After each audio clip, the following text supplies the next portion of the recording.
नमस्कार, मी ज्ञानदा कदम. आपण पाहताय एबीपी माझा. बुलेटिनच्या सुरुवातीला बातमी औरंगाबादमधून आहे.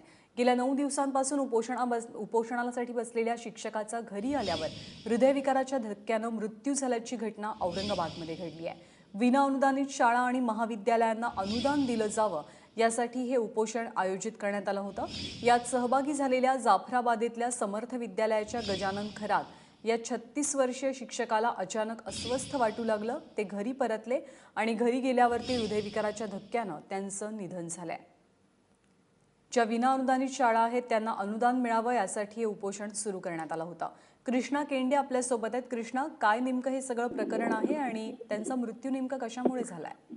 ज्ञानदा, औरंगाबादच्या शिक्षण संचालकांच्या कार्यालयासमोर गेल्या काही दिवसांपासून विना अनुदानित जे शिक्षक आहेत, ज्या शाळेमध्ये काम करणारे शिक्षक आहेत, त्यांचं उपोषण सुरू आहे.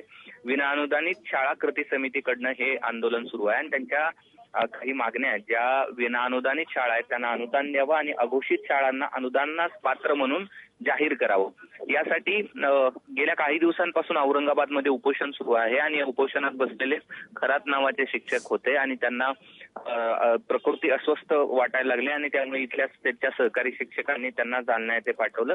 मात्र त्याच वेळी त्यांचं दुसऱ्या दिवशी त्यांचं निधन झालं. सध्या एसपी जवळकर सर आपल्यासोबत आहेत, जे उपोषणाच्या वेळेला या गजानन खरात सरांसोबत उपस्थित होते. जवळकर सर, नेमकं काय घडलं? किती दिवसांपासून हे उपोषण सुरू आहे आणि गजानन खरात सरांच्या बाबतीत नेमकी काय घटना घडली आहे? आमचं उपोषण हे 1 जून पासून सुरू होतं आणि आज 10वा दिवस होता उपोषणाचा. आणि मध्ये मुख्यमंत्र्यांनी आम्हाला आश्वासित केलं होतं आणि टीव्हीवरती सुद्धा वेगवेगळ्या प्रसार माध्यमातून बघितलं की मुख्यमंत्री बोलले होते की 2 दिवसातच जी आर निघेल अनुदानासंदर्भात. तर तो फार गजानन विठोबा खरा जो आशाभूत नजरेने आम्हाला सगळ्यांना सारखं विचारत होता किंवा अनुदान मिळेल का म्हणून. काही जी आर नाही मिळाला म्हणून काल संध्याकाळी तो फ्रस्ट्रेशन मध्ये 5 वाजता उद्विग्न होऊन पेंडॉल मधून निघून गेला. आणि आता आम्हाला सकाळी बातमी कळाली की ताणतणाव आल्यामुळं तो वारलाय. अगदी 36 वर्षाचं वय होतं. त्याला आई आणि एकच मुलगा आहे, पत्नी आहे, संसार उघड्यावर पडलेला आहे. हॅलो.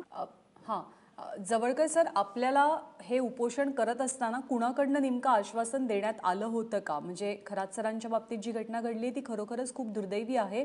कोणत्या गोष्टीचं सगळ्यात जास्त प्रेशर, खूप जास्त ताण त्यांच्यावरती होता? पहिल्या सरकारने सुद्धा काही केलेलं नव्हतं आणि आम्ही आशाभूत नजरेने 2 वर्षापासून ही आंदोलनं करत आहोत.